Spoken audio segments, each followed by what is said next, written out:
Okay, Assalamualaikum warahmatullahi wabarakatuh. So video ni adalah video sambungan untuk chapter 3 rectifier bagi kod subjek EPO 359. Okay, so the last video telah terangkan berkenaan dengan definition dan juga summary yang bagi circuit-circuit yang ada dekat dalam chapter 3. Okay, so hari ni kita akan go on detail lah untuk chapter 3. Okay, sebelum kita pergi ke pembahagian dia, sama ada uncontrol ke, control circuit ke, so first kali awak kena tahu apa itu rectifier. Okay, definition tu awak tahulah, dia convert AC to DC. Okay, so kenapa kita perlukan converter ni? Okay, so everything must have the reason. Okay, so converter ni diguna untuk convert AC to DC sebab ada antara alat elektrik kita ni yang menggunakan DC, tetapi kita punya supply yang kita ambil daripada TMB tu ialah AC. Okay, jadi mungkin ada persoalan, ada student pernah tanya saya, kenapa TMB tak terus transmit DC power? Okay, kenapa dia kena transmit AC? Okay, so untuk menjawab soalan tu, okay, saya bagi contoh berkenaan dengan risiko. Okay, so jika TMB dia transmit AC power dekat dalam menara-menara pencawang dia tu, okay, so dia akan menyebabkan risiko renjatan yang sangat tinggi. Okay, kes dia, okay, kalau kita terkena renjatan daripada AC supply, okay, kita masih lagi ada masa ataupun ada time interval untuk kita tarik tangan kita daripada terkena renjatan. Okay, so contohnya awak terpegang wire live, awak terpegang wire live, and at the same time awak tak pakai slipper, awak tak pakai kasut ataupun kasut yang penebat lah, yang tidak mengalir ke ground. Okay, jadi bila awak pegang wire live tadi, so awak akan terkena renjatan. Okay, and sifat boleh jadi badan manusia ni, bila kita kena renjatan kita akan terkejut. So bila kita terkejut, kita akan tarik daripada memegang wire tersebut. Okay, so jika kita terkena renjatan AC source, kita boleh tarik balik tangan kita daripada wire tersebut. Tetapi kalau awak terkena renjatan daripada DC supply yang membawa current yang tinggi, okay, so awak takkan boleh tarik tangan awak dan awak akan melekat kat situ. Okay, sebab dia, okay, kalau kita tengok AC, okay, graf AC alternating current. Okay, so dia punya current dia akan ada masa di mana dia tinggi dan akan ada masa di mana dia jadi kosong. Okay, so biasanya orang yang terkena renjatan, dia akan boleh tarik tangan dia bila current tu jadi kosong. Okay, jadi pada waktu ni dia akan berjaya tarik tangan dia. Okay, dan masa ni pun bukan lama. Kalau kita punya frekuensi kita, supply kita 50 Hz, jadi untuk half cycle ni dia cuma 0.01 second. Okay, maknanya kalau kita terkena je, kita boleh tarik terus. Okay, dia cepat, kita rasa laju lah. Okay, kita terkena renjatan kejap je. Okay, but imagine if awak terkena renjatan daripada AC. Okay, so katakan ni adalah DC punya waveform dan dia punya current ni adalah bentuk macam ni, straight line. Okay, so kalau awak tengok dia punya current ni, okay, tak ada pun masa yang mana dia akan pergi ke kosong. Okay, tak ada, dia akan sentiasa ada value. Okay, so bermakna kalau awak terkena renjatan DC, awak akan melekat kat situ dan mungkin boleh menyebabkan kematian lah. Okay, sebabnya renjatan ni kadang-kadang dia boleh menghentikan kita punya heart rate. That is one of the reason kenapa orang mati, kita kena renjatan. And yang kedua, disebabkan dia bawa nilai arus ni, so dia akan menyebabkan kita punya badan ni terbakar. Okay, sebab dia treat kita as a resistor. Okay, so bila badan kita bersambung dengan supply elektrik dan ke ground, so badan kita secara automatik akan jadi resistor, yang mana nilai rintangan badan kita ni mungkin agak tinggi dan sebagainya, so menyebabkan berlakunya kebakaran. Sebab tu ada kes di mana siapa yang terkena renjatan tu dia akan terkena degree burn level yang tinggi lah. Okey. Kadar kebakaran melebihi berapa persen. Okey. So itu yang kes biasa yang kena dengan AC. Okey, mungkin dia terkena dan dia tak sempat tarik ataupun dia berada dalam keadaan tiada ruang untuk dia menarik daripada terkena renjatan tersebut. Okey, itu pun dah boleh menyebabkan berlakunya melecur dan sebagainya. Tapi kalau awak terkena DC ni, okey, mungkin awak akan hangus terus. Okey. So that is why lah kenapa kita tak transmit long distance punya power ni menggunakan DC. Okey, biasanya kita convert tu dekat end user. Contoh macam awak punya smartphone.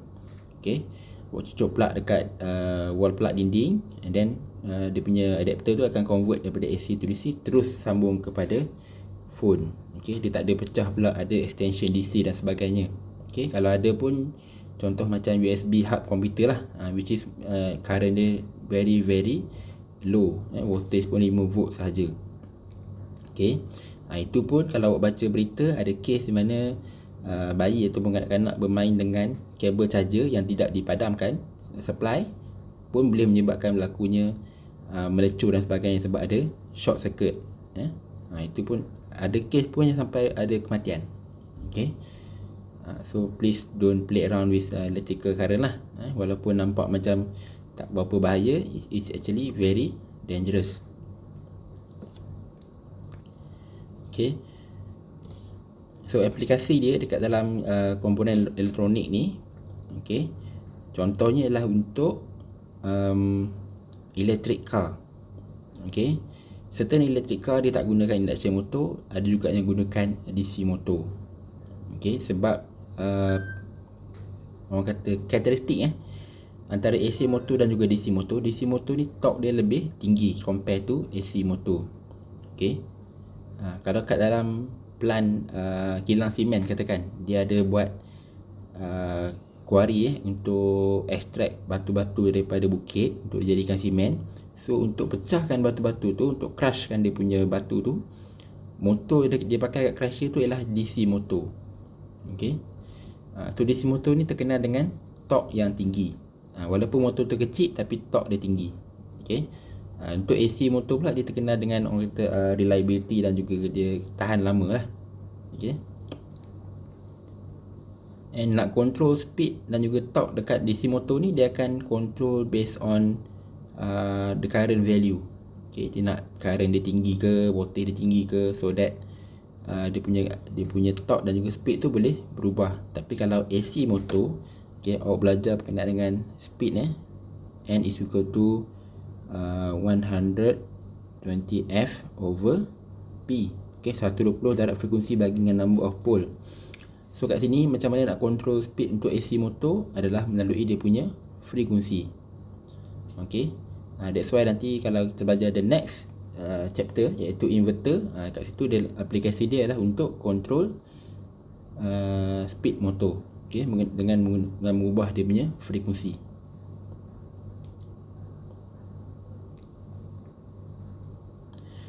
Okay, back to slide. Okay, so untuk syllabus awak kita akan belajar single phase saja untuk chapter rectifier.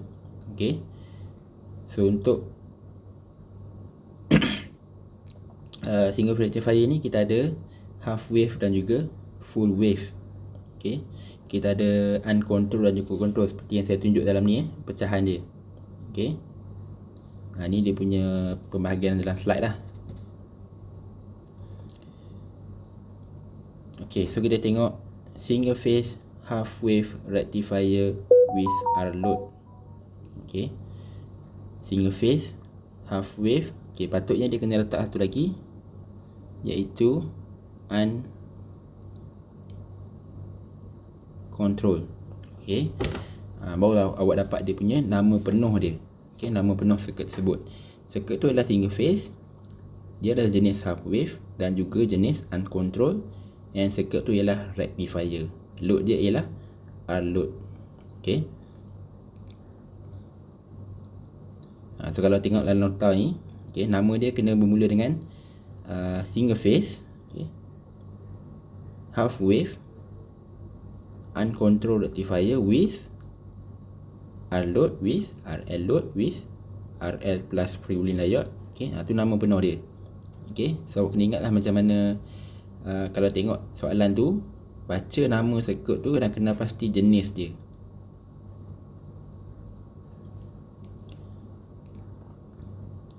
Okay, so dekat sini dia ada tunjuk dia punya bentuk waveform. Okay, Vs ni ialah input voltage. Okay, Vs voltage, input voltage dekat sini. Okay, VDC ni ialah average output voltage dekat load ni. Maknanya dia tap satu sini, pergi ke voltmeter. Kalau dalam eksperimen kita kena tap dua tempat lah. Kalau dalam simulation gunakan probe saja. Okay, and then ini adalah current dia.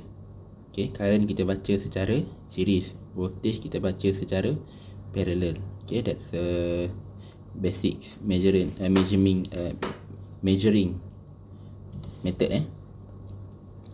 Okay, so untuk nak explain dia punya gambar rajah waveform ni, apa kaitan dia antara input voltage, output voltage dan juga output current. Okay, kita kena buat simulation. Okay, so ini adalah input voltage dia, sinusoidal waveform. So tengok betul-betul. Okay, ni garisan kosong. Okay, dia akan pergi positive half cycle. Yang ni kita panggil dia positive half cycle, and then pergi ke negative half cycle. So yang ni adalah one complete cycle. Okay, so kita selalunya assume kalau positive half cycle ni, dia punya current dia ialah clockwise. Okay, selalu kita assume kalau positive half cycle, kita selalunya assume dia punya current rotation dia ialah clockwise. Okay, so kita cuba demo. Okay, voltage ni mula pada kosong. Okay, kita assume diode ni adalah jenis ideal. Okay, maksud ideal ni dia punya voltage drop dia tu, kalau biasa kita panggil silikon 0.7, kalau germanium 0.3 kan. Tapi untuk case ni, okay, bila ideal, V drop dia is equal to 0. Okay, kalau tak dia tunggu naik sampai 0.7 baru dia conduct. Okay, tapi case ni kita assume dia ideal, so dia akan directly conduct at 0 voltage. Okay, and that is the ideal assumption. Okay, untuk semua diode dalam chapter 5 ni kita assume dia ideal. Okay, dia tak ada drop lah 0.7 or 0.3. Okay, so dia assume bila current ni bergerak secara clockwise, bermakna diode ni berada dalam keadaan forward bias. Okay, so kita ingat balik belajar dalam chapter 2, bila diode tu dalam keadaan forward bias, bermakna current boleh lalu. Okay, bermakna current boleh lalu. So current boleh lalu lah daripada source, lalu diode, pergi ke resistor dan patah balik. Okay, so that's why dekat positive half cycle, dia punya output dia ikut je bentuk sinusoidal ni. Okay, sebab current boleh lalu. Okay, so kalau current rendah ataupun voltage rendah lah yang lalu. Okay, kalau voltage tu tinggi, then voltage tinggi lah yang akan appear dekat resistor ni tadi. Okay, sampailah dia kembali ke pi. Okay, yang ni kosong, yang ni pi, yang ni adalah 2 pi. Okay, complete cycle 2 pi. Okay, so untuk half cycle tadi, output akan appear daripada 0 sampai pi. Okay, and then bila dia pergi ke negative half cycle, current akan jadi anti clockwise. Okay, so bila current anti clockwise, current pusing sampai kat diode. Kalau kita tengok sini, diode berada dalam keadaan reverse bias. Okay, so current tak boleh return balik ke source. Bila current tak boleh return balik ke source, bermakna voltage dekat resistor ni akan jadi 0. Current tak boleh flow. Okay, so both voltage and current will be 0. Okay, that's why yang ni kita panggil dia half wave. Okay, that is the reason why kita panggil dia half wave. Sebab daripada dua half yang ni, one half positive half cycle, and then yang ni negative half cycle. Okay, so daripada dua half cycle ni cuma satu sahaja yang ditukarkan. Okay, it's either one, yang ni ataupun yang ni. Okay, that's why kita panggil dia half wave. Okay, so saya harap faham kenapa kita panggil dia half wave. Okay, and dia adalah uncontrolled sebab dia guna diode. Okay, so saya harap boleh faham sampai situ. And then for the next is kita nak tengok bentuk output tadi. Okay, so bentuk output bagi voltage akan sentiasa mengikut bentuk Vs. Okay, bentuk bagi voltage akan sentiasa ikut bentuk Vs. Lagi mana dia tak ada elemen capacitor dan juga inductor. Okay, so awak kena ingat balik belajar dalam fizik kat sekolah menengah ke, dekat dalam subjek-subjek di semester sebelum ni ke. Okay, yang mana mungkin awak biasa dengar term Civil. Okay, kita ada capacitor and kita ada inductor. Okay, so bila kita ada capacitor bermakna I akan lead. Okay, yang ni menunjuk pada lead. Okay, bila kita ada capacitor dalam circuit kita bermakna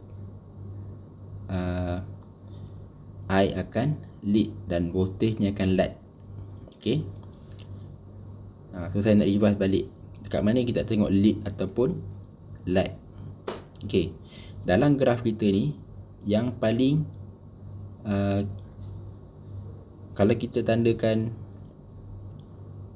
dua garisan okay, kalau kita tandakan garisan A dan garisan B dalam kita punya graf. Okay, so A ni akan berada dekat, kita panggil dia front, depan, dan yang ni akan jadi back, di belakang.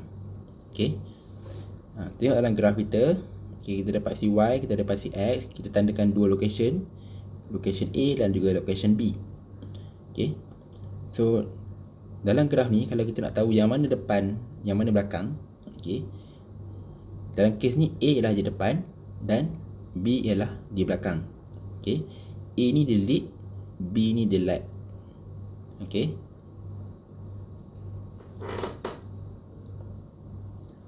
so macam mana yang nak katakan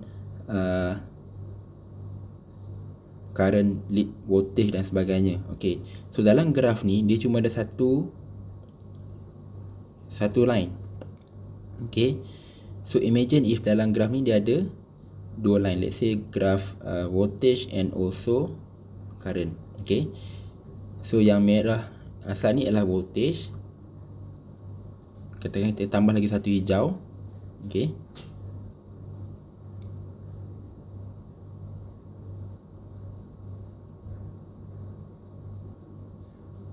okay, so kita tengok antara line merah dan juga line hijau ni. Okay, so line merah dia start dekat kosong. Okay, and then katakan line hijau ni dia keluar, dia punya output dia dekat katakan pi per 2. Okay, so kalau tengok merah di hadapan hijau, so merah lead hijau. Okay, katakan yang hijau ni adalah current. Okay, dan yang merah ni adalah voltage. So dalam kes ni voltage lead current. Okay, dia ada dua condition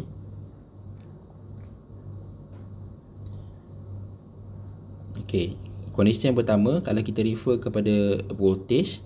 Okay, voltage lead current. Okay, ataupun kalau kita refer kepada current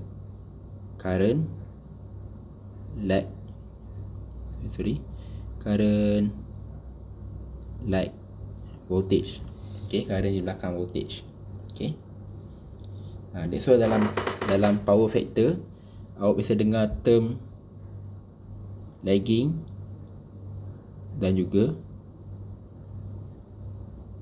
leading. Okay. So saya tak sure sama ada term ni diterangkan pada awak ke tak, kenapa dia boleh jadi lagging dan kenapa boleh jadi leading. Okay. So lagging dan leading ni menunjuk kepada current. Okay. Bila untuk dia tengok keadaan power factor, okay, yang kita panggil dia lagging atau leading tu, dia tengok kepada current. Okay. Okay, case macam ni. Okay, case macam ni, kalau tengok current ada di belakang voltage di depan, okay, bermakna current dia lag. Okay. Jadi kalau sistem awak ada keadaan waveform macam ni, bermakna sistem tu adalah keadaan lagging. Okay. Banyak revision untuk video ni. Okay. Saya sebab intro memang kena detail sikit, sebab lepas ni mungkin saya takkan revise dah, saya akan straight kepada pengiraan ataupun derivation saja. Okay. That is how we relate the connection between capacitor and also inductor to the voltage and current waveform. Okay, sebab lepas ni pun kita memang ada load R dan juga L. Okay. Okay, kembali pada kita punya topik tadi, bentuk waveform. Okay. So kalau kita tengok dalam circuit ni, dia tak ada elemen capacitor dan dia tak ada elemen inductor. Bermakna voltage output dan current output akan follow bentuk voltage input. Okay. So bear in mind kalau dia pakai R load sahaja, dia tak ada elemen L dan juga inductor dalam circuit ni. Okay. Bermakna bentuk output current dan bentuk output voltage akan ikut bentuk input voltage. Okay. Kalau dia mula kosong, ini pun akan mula kosong, ini pun akan mula kosong. Okay.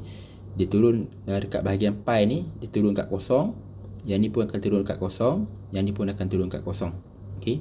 So case ni kita panggil dia dalam term electrical, kita panggil dia in phase. Okay, sama fasa dalam bahasa Melayu dia. Okay. So term-term ni penting especially yang melibatkan power quality. Biasanya kalau awak memang bidang power, so bila pergi interview kerja, okay, mostly konsep-konsep macam ni yang akan ditanya. Adakah awak faham ataupun awak hanya semata-mata ambil exam untuk lulus exam, okay, hafal rumus dan sebagainya tapi tak faham. Okay. So this is a very crucial concept that oftenly asked in interview. Okay, so that is macam mana kita nak estimate bentuk waveform. Okay. So kalau dalam circuit kita ada R je, voltage and current akan ikut bentuk voltage input. Okay. Kalau ada capacitor, bermakna bentuk ni dah takkan follow bentuk bentuk current dan juga bentuk voltage ni dah takkan ikutlah bentuk asal VS ni. Okay. Tapi kalau dia ada inductor, bentuk voltage masih lagi akan follow yang ni, tapi current dah jadi lain. Okay. Current dah jadi lain. Okay.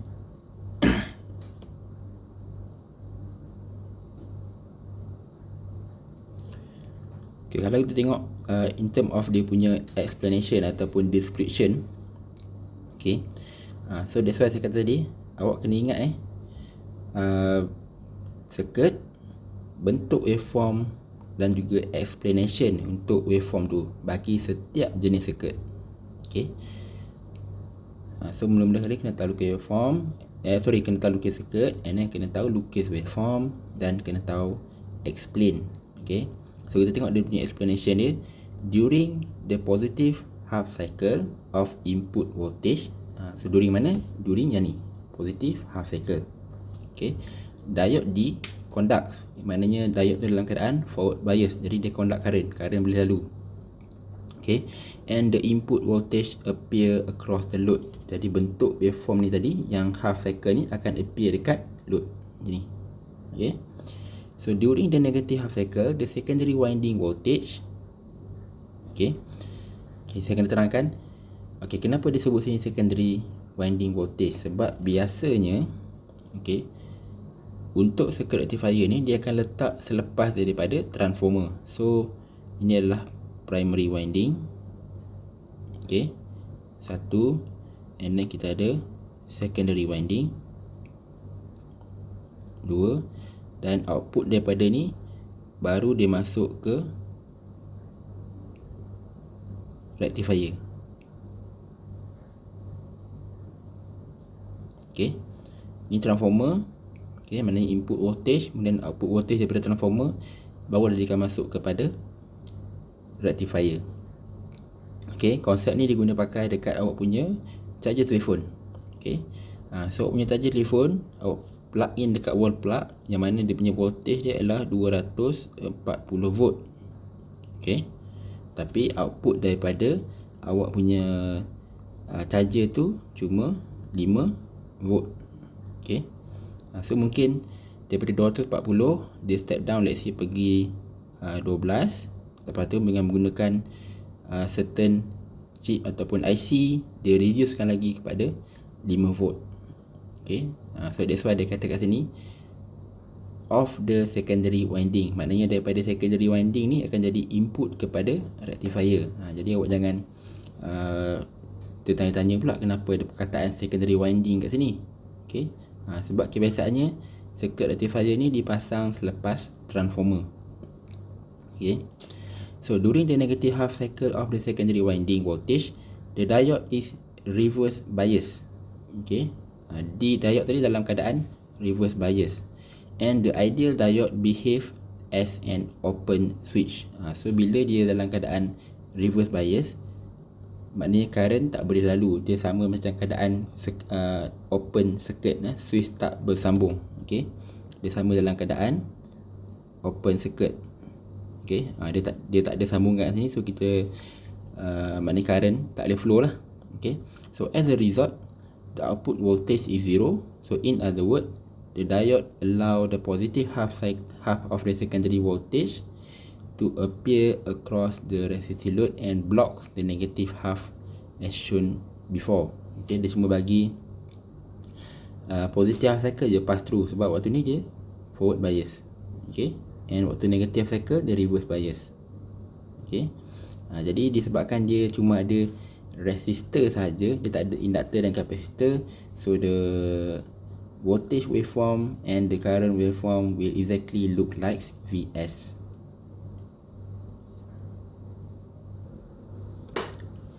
Okay, so untuk dia punya derivation, okay, kita pergi kepada waveform 1 dulu. Actually waveform 1 ni bukanlah dia punya output tapi dia punya input, cuma saya nak revise balik berkenaan dengan cara nak derive dia.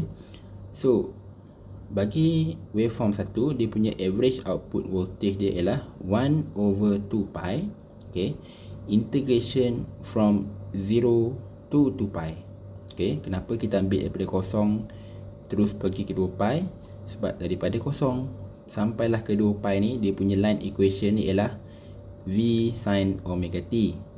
Okay, kalau awak ingat balik dalam video yang lepas, saya kata pemilihan region ni daripada mana sampai ke mana dia nak integrate adalah berdasarkan dia punya line equation. Okay,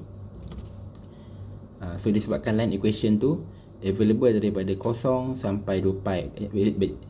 Actually dia daripada kosong sampai mana-mana lah. Okay, tapi disebabkan kita integrate dia terhadap satu cycle saja maksimum. Okay, 1/2 pi, 1/1 cycle maksimum. So kita cuma ambil daripada kosong sampai 2 pi saja. Okay, maksimum kita boleh ambil satu cycle. Okay, and then kita integrate sin, kita akan dapat negative cos. Vm ni adalah perkali saja, so kita boleh keluarkan. So mula-mula awak substitute nilai 2 pi and then substitute nilai kosong. Okay, perlu diingatkan sekali lagi, bila awak buat pengiraan dekat calculator, make sure mode dalam keadaan radian. Okay, jadi masukkan cos 2 pi dapat 1. Jadi kat sini dia akan dapat negatif 1. Cos kosong akan dapat 1. So kat sini pun akan dapat negatif 1. So tolak 1, tolak 1, kosong. So anything that multiply with 0 akan dapat 0. Okay. So logik lah sebab dia kira average. So kalau kita tengok kat ni, area di atas sama besar dengan area di bawah. Okay. Kalau ikut pengiraan average, tambah semua and then bahagi. Betul? Itu average. Okay. Positif 10 plus negative 10 is equal to 0. 0 multiplied by any value will get 0. Okay. Okay, so untuk dia punya RMS sama juga 1 over 2 pi integration from 0 to 2 pi. Okay, cuma yang ni dia punya line equation dia perlu di squarekan, dan the whole equation need to be square root. Okay. So boleh tengok dalam contoh video saya bagilah. Okay, now kita pergi kepada output waveform untuk circuit yang ni. Single phase half wave rectifier single phase half wave uncontrolled rectifier with unload. Okay.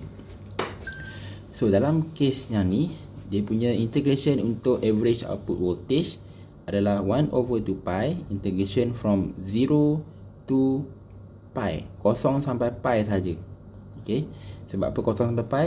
Sebab dia cuma output waveform dia ataupun line equation tadi, V sin omega t, hanya available daripada kosong sampai pi. Okay. Pi sampai 2 pi ni garis lurus, which is y is equal to 0. Dia dah, equation dia dah lain. Jadi awak tak boleh ambil daripada kosong sampai 2 pi, hanya boleh ambil kosong sampai pi saja. Sebab Vm sin omega t hanya ada pada kosong sampai pi. Okay, that's why kita ambil integration daripada 0 to 2 pi. Okay. Dan kalau kata dia tak kosong kat sini, kalau kata line ni dia floating dekat 10 volt, maka awak kena tambah pula lah, integrate y is equal to 10 katakan. Okay. Dia kena tambah apa-apa saja line yang ada dekat dalam satu cycle ni, as long as dia tak cecah kosong. Okay. Kalau case ni voltage dia berada betul-betul di atas line kosong, maka kita tak perlu integrate lah. Okay, sebab memang dia akan dapat kosong. Okay. Kalau garisan ini berada floating dekat let's say 100 volt, so awak kena buat integration Vm sin omega t 0 to pi plus dengan integration y is equal to 100. Okay. Yang contoh tu nanti kita akan tengok dekat dalam bahagian waveform battery charger. Okay, so sama konsep dia, awak dah integrate. Okay, gantikan value and then kira, so awak akan dapat average output voltage bagi single phase half wave rectifier with unload ataupun waveform nombor 2 saya label dalam ni adalah sama dengan Vm, iaitu V peak, voltan puncak per pi. Okay.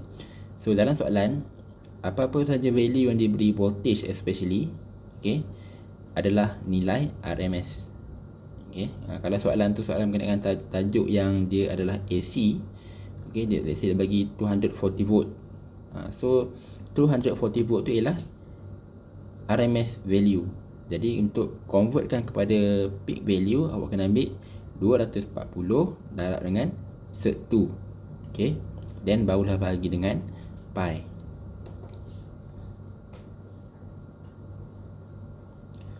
Okay, same goes with RMS voltage. Okay, so macam mana awak buat integration? 1 over 2 pi integration from 0 to pi Vm sin omega t squared. Okay, and then square root. Okay, kalau dalam video saya bawa square root tu pergi ke sebelah kiri sebab lebih mudah untuk kita buat jalan kira. Tidak perlu setiap kali nak kena tarik buat square root.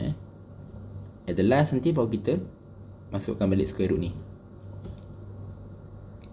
So untuk RMS output voltage, okay, bila awak integrate sin squared, Vm squared ni awak dah keluarkan sebab dia hanyalah pendarab sahaja.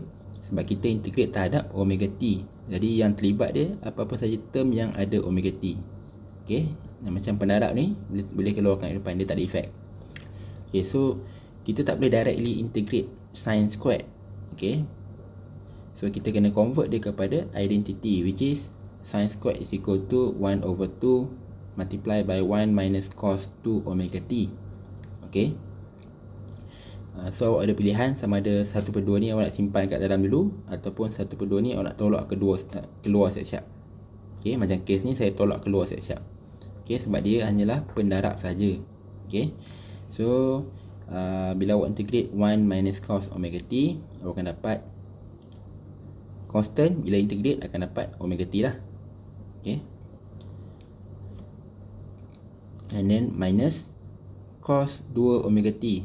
So kita akan dapat sin 2 omega t bahagi 2.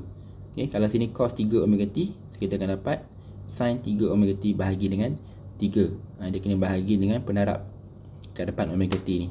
Okay, and then kita substitute the value. Kita ambil ganti value pi minus substitute value 0. Okay, so untuk gantikan value dekat dalam pengiraan ni, okay, awak hanya boleh ganti kat kalkulator yang mana kalau value dia ada sebutan pi saja. Okay, let's say kalau sin 0.25 itu tak boleh ganti, sebab nanti awak akan dapat nombor perpuluhan. Okay, sebab selain daripada pi tu, ataupun kita panggil 1 pi, 2 pi, 3 pi, 4 pi, dia akan dapat dalam bentuk nombor perpuluhan, nombor radian. Maknanya kita tak boleh nak cancel out lah, ataupun nak simplify the equation. Okay, hanya yang ada sebutan pi saja ataupun 0 yang boleh gantikan. Okay, sebab sin 2 pi is equal to 0, sin 0 is equal to 0. Okay, so yang ada dalam ni cumalah pi saja. Okay, so at the end akan dapat dia punya rumus untuk VRMS bagi circuit yang ni ialah Vm over 2. Okay, so biasanya soalan minta awak derive macam ni lah untuk proof kan. Okay, betul tak equation dia. Lepas derive, baru dia suruh masuk value dan kira. That's why pembahagian markah untuk jalan kira bagi tiap-tiap rectifier ni dia agak detail dan banyak lah. Okay, okay, so for this video saya akan stopkan kat sini saja dulu. Okay, and then saya akan masukkan, saya akan buat video yang baru for the untuk sambungan dia. Okay, so terima kasih.